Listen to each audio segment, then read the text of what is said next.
తెలంగాణకు చల్లటి కబురు చెప్పింది వాతావరణ శాఖ. తెలంగాణలో రాగల 5 రోజుల పాటు ఓ మోస్తరు వర్షాలు కురుస్తాయని తెలిపింది.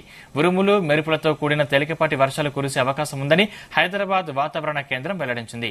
మధ్య మహారాష్ట్ర వద్ద కేంద్రీకృతమైన ఆవర్తనం అంతర్గత కర్ణాటక మీదుగా దక్షిణ తమిళనాడు వరకు వ్యాపించిందని తెలిపింది. సగటు సముద్ర మట్టానికి 0.9 కిలోమీటర్ల ఎత్తులో కొనసాగుతుందని తెలిపింది. గంటకు 30 నుంచి 40 కిలోమీటర్ల వేగంతో ఈదురుగాలులు వీస్తాయని పేర్కొంది.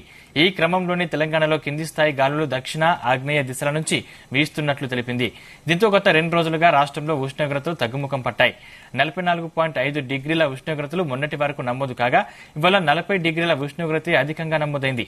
మరో 5 రోజుల పాటు ఉష్ణోగ్రతల ప్రభావం తక్కువగా ఉంటుందని వాతావరణ శాఖ తెలిపింది.